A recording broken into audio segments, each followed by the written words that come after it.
Another unexpected Asia. Did you just forget? Oh, so sad. Does Kim Jung-Un really like to ski? Cat pissed off. What? Welcome back to another episode of the Captain Bagrat podcast, where we're on a mission to find boring news about Asia and Australia. It's a tough job, but Liam and I, we're going to do it, right? Yeah, we're going to do it. Cool. As always, we're recording from Downtown Chinatown. And we're going to mix things up a little. We're going to do... Another unexpected Asia. Did you just forget? I think I just did. I think you did that last time as well. It's unexpected Asia part 4. It's unexpected for me to forget, yeah. So if you haven't listened to the other ones yet, listen to this one first because it's the best one. That's right. And then go and listen to the other ones. And we're going to keep things shorter now for the unexpected Asia news. Yeah, we're gonna try and keep it under be 30 shorter. minutes. Yeah. Let's stamp that. Yeah, no one can take more than 30 minutes of news. No, I mean it's fun, but anyway, we'll see how we go. Yeah, well, I'm fed. I've had lunch, so I'm ready to go. You're fed. Oh, well, that's good because my first one's about food. Oh, good. Tell me, which one? It's not a good thing though. Oh, don't be too happy. Well, I've got a good one, so maybe you can tell your shitty story about food, and then I will tell a good story about food. All right, let's. That's a deal. Sure. Hit me. You may have heard there's a thing called African swine flu. Yes, we talked about it. I think in the first or second. Yeah, we did. Yeah, we mentioned. we mentioned it. But it's recently had an effect on Australia, and the cost of pork and pig intestines has risen at least 40% in the last 12 months. There was a new report that just came out. So most of the pork is coming from China because Australia doesn't have a huge pork industry. We have a pork industry, but it's not because most Australians don't eat a huge amount of pork. But anyone who's traveled around Asia will know that, pork is like a staple food, right? Yeah. Especially in China. And I think like 90% of Chinese eat pork or something like that. Or 90% of the meat is that's right. pork. That's right. Yeah. So this directly affects one of my favorite foods. I'm pretty sure. Bacon? No. Oh. It's not something you can get in Australia. Well, you can, but. Oh, something you can't get in Australia, but it's made out of pork. It's a pork product. Yeah. What does pork go into? Pork goes into banh mi. I had pork Vietnamese roll today. That was really good. I already told you it's in China. Oh, Jiaozi. Oh, dumpling. Yeah. So apparently the price of dumplings has doubled in the last. In Australia or in China? Yeah, in Australia. So and there's a quote on this news article from. This is devastating. It is really sad. And he said, last year I remember we could buy pork for $9 a kilo, which is like the bulk stuff that they use for mince. So, but this year it's hard to buy anything, and the lowest you can get is like $16 or $17 a kilo. So it's almost doubled in price. So this is just the head chef of a famous Chinese restaurant in up north. So sad. Yeah. Somewhere around Brisbane. Oh, this is just like when the bananas hiked up to like I remember. $19, $20 a kilo. Yeah, it was it was incredible. There was a recent one, and then I remember when I was a kid, there was another one. Yeah. There's been. Oh, but yeah, so apparently it's going to continue to get worse, and it's not just pork; it's all meat is being affected. Look, we're forced to become vegetarians and vegans. That's what it is. Sorry, dumpling lovers. I'm really upset. I'm upset. But onto a happier topic. Please. Lobster. Lobster's good. Lobster's really good, isn't it? I like lobster. Imagine having free lobster. What do you mean free lobster? So in Singapore, there's a place called Nihonmura. I'm guessing it's Japanese restaurant. Sure. They have a special on in December where you can eat 10 plates on the sushi train and you get half a lobster on the house. So they're just like tallying your plates, and then if you get it's sushi, right? It's sushi, so it's a sushi tray. So but why do they give you a lobster? I think it's just to bring people in. That's so rare. Like you would think that they'd give you like more sushi. I would expect like the 11th plate is free, but they're just like no, because lobster's not a normal sushi thing, right? Sushi, no, it's like a reward. It's like, look, you eat your 10 plates of sushi and you get a lobster tail. That's completely unrelated to the rest of the sushi. That's so random. That's very random. Seafood, right? Yeah, but it's always cooked. Like, 'cause I don't think you eat lobster raw. No. So they would cook it. So I think you get two types. Of one looks like a they just lobster give you a live lobster. Here you go. Yeah, you cook it yourself. Okay. But the best place to get lobster, and this is a place that I've always wanted to do, and it's outside of Asia realm is in Maine. So the price of lobster has increased due to shortages. But I remember in 2000, I think it was 2012 and 2013, some of my American friends were saying, you should go to Maine right now because there is a over abundance of lobster. And it was like $5 and you could get a whole lobster. That's cool. I like lobster. I ate a fair bit. I love lobster. when I was living overseas. Yeah. And actually, a friend of ours goes like he hunts. Is that the right word? Catches lobsters. I don't think there's much catching involved though. Nets. Like no, but they go diving and then like you go DC diving and you've got like a thing and then they just like pick them up and put them in a bag. Bag one. So it's not really like catching because the lobsters don't move that far. Yeah, bagging lobsters. Going bagging. Doesn't sound too good in the Australian context. I'm not sure what the correct, maybe hunting. I don't know. It doesn't matter. Let's say hunt. So we've had like really fresh ones before. Oh, I love lobsters. But yeah, I can't help you get to Maine to do that. Well, it's still pretty cheap apparently right now, even with the rise. So it's $9 US, which is what, maybe $13, $14 Australian. Okay, yeah. Per pound, which is about 450 grams. That's not too bad. This is at a restaurant who was, cook it up for you. Right. Which is a lot cheaper than Sydney fish markets, which is probably like, what, 50? Well, they do a lobster roll. They do a lobster roll at the new place in Darling Harbour. It's called The Nest. There's like a big food court, and the first floor is all, you know the building I'm talking about? The Nest. The Nest. It's like, they're groovy sort of building, and they do a lobster roll at one of the restaurants in there. How much is that one? I think it's $9. Oh, that's not too bad. I'll have to try it out. We have no affiliation with them. No. But I've seen someone order it and it looked good. Really? Yeah. Better than the pork rolls? Not sure. Okay. All right. Yeah. I'll give it a go and then we'll re-adjourn and I'll comment at the next Unclean Asian News. We'll do a lobster episode to go along with dolphins. Well, there's my happy news. Okay, happy news. I've got some happy news. All right, go for it. From the happiest place on earth. Is this Disney again? No, it's North Korea. Oh, of course. I mean, your bromance with Kim Jung-Un.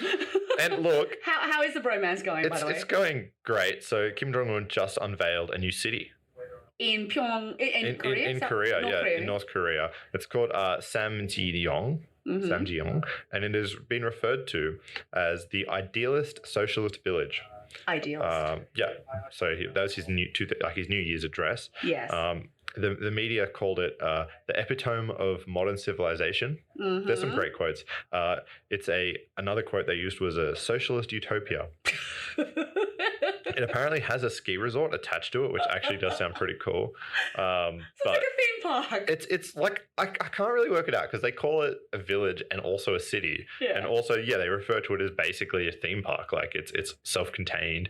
I think they've got like a little ski resort and hotels and like a little hospital. Does Kim Jong-Un really like to ski? I don't know. I think he probably does. I mean, he went to school in Switzerland, and there's a lot of mountains and snow there. I imagine. Well, there is. Yeah. Not I imagine. So I think this is his own ski resort, essentially. I think he just built it for fun. Yeah. But it was massively delayed. Like they've been building it for a while. They couldn't actually get it finished. So Pyongyang, like the state government, they organized youth brigades to build the rest of the city, which other people have likened to slave labor. I was going to say that. Because they got no pay, no food, and they were forced to work for more than 12 hours a day. So were they whipped as well? It doesn't mention whipping. I'm not sure. But anyway, so there's a new city in North Korea, and I think you should try and go there somehow. I looked at photos, and again, the photos are low resolution, terrible tip pixels. Still terrible. Nothing has changed. No updates on that front. Do you know what? You should just write them an email or say, "Hey, I might just go." Just say, "Hey, look, I got photographic skills and I got computer skills. I did look Would you like me to be your professional photographer?" That would be interesting. Like, I would love to do it. I think it'd be pretty awesome, actually. You get taken around by a military escort. Yeah. Kim Jong-Un himself, probably. Probably. I mean, if I get to meet the horse that he was riding on, that'd be pretty cool. Yeah, take some pictures of the horse. For sure. Yeah. But also, Mr. Kim Jong-Un got in trouble. Not for the slave labor stuff, but for a separate incident. He's been quite rude to Mr. Shinzo Abe. The Japanese leader. Yeah. He called him and there's a few quotes here, but this is all in the same speech. Like in one thing, he called him a political dwarf. A dwarf. A perfect imbecile. I would love to be a perfect imbecile. He mentioned that he is a deformed child who still makes an ass of himself. And then there's a longer quote here from Kim Jong-Un. It can be said that Abe is the only one idiot in the world and the most stupid man ever known in history, as he fails to distinguish a missile from a rocket system. Okay. Like, I'm not a rocket engineer or anything like that. But I think a missile is pretty close to a rocket system. Like, if you used rocket system interchangeably with missile, I'd be like, yeah, that's close enough. That's close. It's like the next stage. It's like the next step. So this is in response to Kim Jong-Un launching more missiles into the ocean as tests. Rockets. Yeah, rockets. They're not missiles. That's the difference. They're not missiles. They're rockets. That's right. Anyway. Rockets is kind of like fireworks, and then missiles kind of like the destructive stuff. Yeah, except... So that's what he's trying to say. Except they're both like nuclear warheads. And I think actually they are the same thing. Anyway. On to something. Yeah, that was my bad one. Fix your photo resolution, North Korea. Please. All right. Not asking again. We're going to sail down to Southeast Asia now. To the South China Sea area. Okay. We got the Philippines. Good. This is a heartwarming story. Heartwarming is good. Yeah, because you know how in a lot of schools in the Philippines, especially in the sort of more rural areas and places in the outer suburbs of the bigger cities, kids don't have as much money. They don't have money to buy running shoes. So this is about a schoolgirl, 11-year-old schoolgirl, who made her own shoes when she competed in this athletics competition where she had to run. Okay.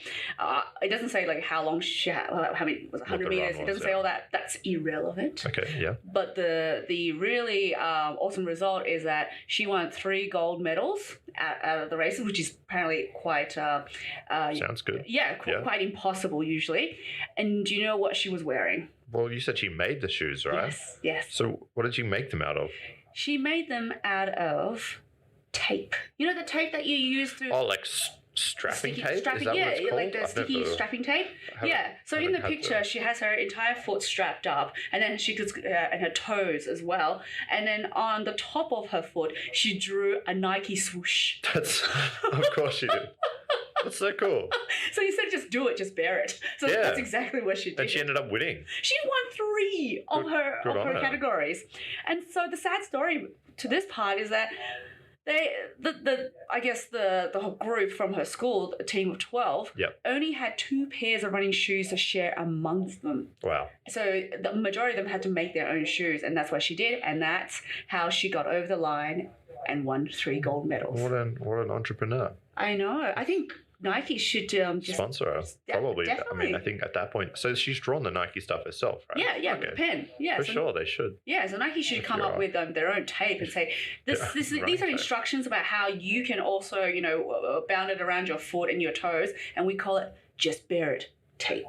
Oh, that's terrible. I know. That's there's a Balenciaga. Is it Balenciaga? Well, no, Vetements. They're a design house from somewhere. This is like very far to the other end of the spectrum. Yeah. They make a thing called and I'm using air quotes, the karate sneaker.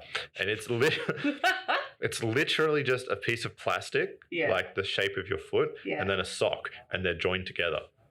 And they call it a sneaker. So it's like you're walking in socks, but actually the bottom of it's hard like a normal shoe. Sure. Yeah, and it's called the karate sneaker. They're really cool. I would get them. Well, they're like $1,000 for so that's why I'm not going to obviously. Maybe your best buddy Kim Jung-Un might buy it. Yeah, maybe when you become his photographer, working there as official photographer, they will.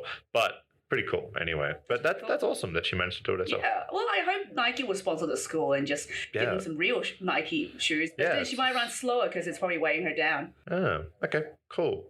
I have another interesting one for people just abusing other people. Yeah. But Tuvalu, the little island, it's a little island nation. Tuvalu, is how you say it. Sounds familiar. Anyway, the Prime Minister was speaking in Australia recently at a climate conference, and he went on Q&A. Climate's really big at the moment. It is huge, right? And he went on Q&A, like the Australian Q&A TV show, and he got asked a question. It wasn't directed at him, I don't think, but it was just in general about violence against women, and he responded pretty well, I think. He said anyone who is like proven to be violent towards women should be tied to a coconut tree overnight and let the mosquitoes bite them and see what happens the next morning.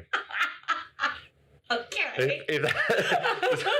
Such a punishment. Look, I mean, I think the intention is that like the punishment will be doled out by other people who happen Mosquitoes. to know. No, who happen to know that person is tied to a. Oh, Yeah, I think that's I get it now. I think it's a bit of a closeted threat. Oh, right. I took it as literal mosquitoes having a go. No, at them. All right. No. Well, I think that probably there are mosquitoes as well, but I think the main goal is like they're going to get beaten up. They're tied to a or something will happen to them. Anyway, okay. Cool grassroots politics right there. So I guess I'll keep it in Australia. Cool. This week in Sydney, 17 cars, Sydney cars, have been vandalised. So they've been sprayed with bizarre feline slogans such as "Cat pissed off." What?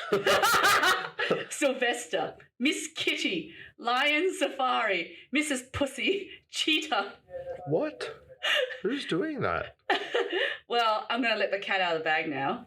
So the person who did it is a 63-year-old woman, and she's been charged with malicious damage. Oh my God. That's what I want to be like when I'm so wait. So a 63-year-old woman crazy cat woman presumably likes cats. Yeah, yes. I'm getting that vibe. So she just vandalized these cars. Like, is it like spray 17 paint? of them. Spray painted is there photos orange. or? Yeah, there are photos. Okay. Yeah, it's orange spray paint. It's not anything too artistic, I guess. Right, but feline quotes. Feline quotes. But they're not even like offensive. I'm sure there are offensive ones. Perhaps I'd be offended didn't report it. if my car was vandalized, I guess. But that doesn't seem that seems like such an obscure thing to do one day. Like, not only are you to go into a car park and spray all just spray paint like cat stuff onto it. She must have been on something high, maybe like what was it, cat grass? Catnip. Catnip, that's the one. Having a yeah, maybe. Wow. Sorry, that's my bizarre one. That's I like it.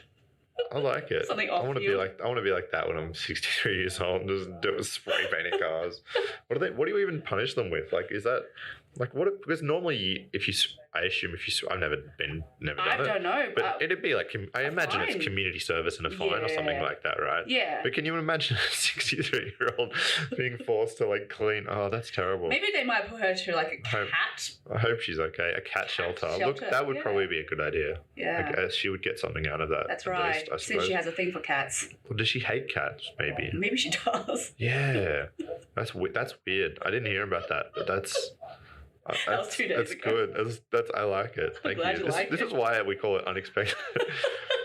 That is okay. All the weird news that you don't hear on ABC, CNN, BBC. Cat vandal. Okay, well, I've got one from, I'm interested in machine learning. Oh, yes, I absolutely. So the only guy who's ever beaten.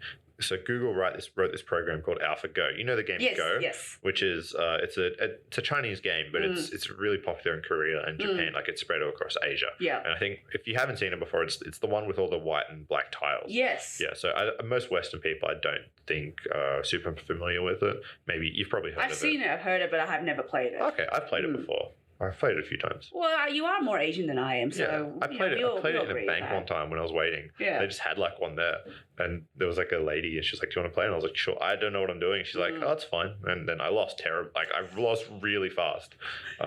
Anyway, so the AlphaGo is Google's attempt to try and beat Go. So the whole point is Go is meant to be impossible for a computer to play because there's so many possible moves, right? So you would have to program more moves than known atoms or something if you wanted to teach a computer how to play it normally.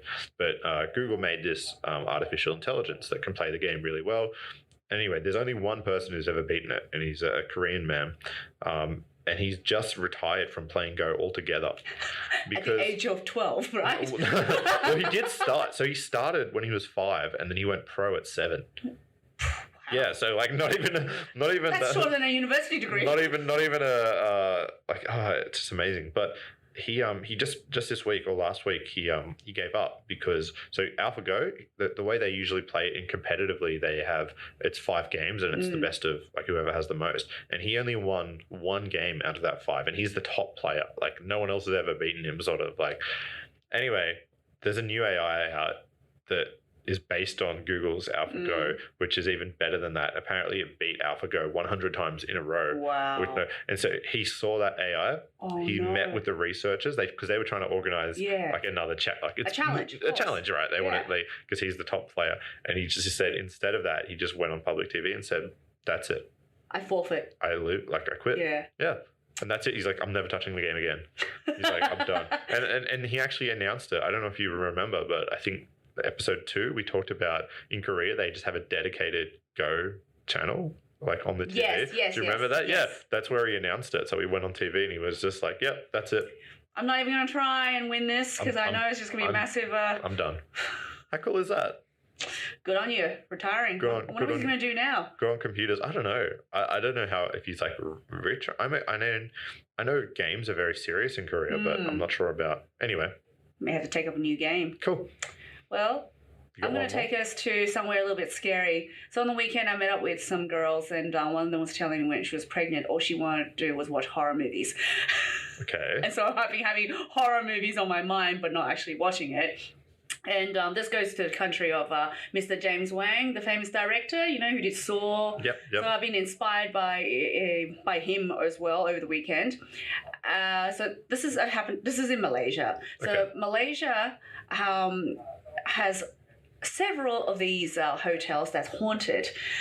Yeah. As in actually haunted, or is it like allegedly haunted? Okay, I don't know. So it's like a selling point sort of thing. It's like a selling point, like a folk tale and all this stuff. Okay. So there are two hotels, scariest hotels. One is in downtown Chinatown in KL. Cool. I had to pick this one, obviously. Yeah, naturally, yeah. So it's called the Mandarin Pacific Hotel. And the origin of the story was that an old man who had lived in the hotel, so I think he had like a long-term agreement. When some people retire, they want to live in a hotel because they have money, or they go to a retirement home and get abused and all that stuff. Yep. Royal Commission, all that stuff happening in Australia right now. So when they did find him, he was already, half decomposed. Wow. So guests who go to this hotel can stay there for $72 per night. And the room that you don't want to stay in, or if you do, is room 1102. 1102. Yeah. Okay. So what people have been saying is that those, staying in the room, well, one lady who stayed in the room, she actually just moved out 2 hours after. She said, that's it, I'm leaving. It's too haunted. So guests have complained that furnitures move and doors creak on their own at night. They also hear marbles bouncing on the floor. Okay. These are all signs that something is haunted. I live in a normal house. I mean, I get creaky stuff. Anyway. I know, so that's one. And the other one I want to mention is actually in the Guinness Book of Records, not for being the scariest place, but for the most number of rooms for a hotel. It has 7,351 operational rooms. What? Yeah. Where? It's First World Hotel in Genting. I could be saying this wrong. Okay. Highlands. Wow. Yeah, it's relatively cheap. It's $43 a night, Australian. 7,000 rooms. 7,300-ish. How big is it? Is it like a tower or? Yeah, it's like a resort, like a big resort with a mall, with a casino. Nice. Yeah. Naturally. Yeah, of course. That's so cool. Yeah, with a theme park as well, outdoor theme park. That's incredible. You should Google it because the place, it looks like Rainbow Bright has just thrown her stars all over the place, like different coloured stars. It is just extravagant. Yeah, imagine if you're building a 7,000 room thing, then you'd want it to be big, stand out. Yeah. Yeah. So the scary stuff is that the elevator doesn't stop on level 21. So even if you press level 21, it skips it and just keeps going. Okay. Up and down. So people have heard. How do you stay there then? Sorry? So can you just not get to floor 21? No, you can't get to floor 21 apparently. Cool. Sorry. I mean, we have to go there and investigate, obviously. Yeah. So guests have complained that they see ghosts floating outside their windows. They see ghosts jumping off cliffs and then disappearing halfway in the corridors. Ghosts stealing babies. Cool. Not like Australia where Dingo Stole My Baby. No. The ghost steals my baby. Ghost stole my baby. I mean, which one's more believable? I don't know which one's more believable. And because it's such a frequented place by casino goers, so the unlucky gamblers, apparently it's where they commit suicide the most. Great. Yeah, that ending. Sorry, that's my ending. I guess that would make sense. Yeah, maybe there aren't ghosts. Maybe those are actually just people straight up. That's not good. Do you want to do one more, or do you want to call it a day? I think we can one more? Yeah, we can go with one more. I just got like a little one from Indonesia. Okay. They found and they found the cave in 2017, but they've only recently discovered the art. But what they think is the oldest human art ever, like cave art. Yeah. Right. So this is like the new record or whatever. So it's 44,000 years ago, based on uranium series analysis, which is like they scrape off some of the wall and like figure it out.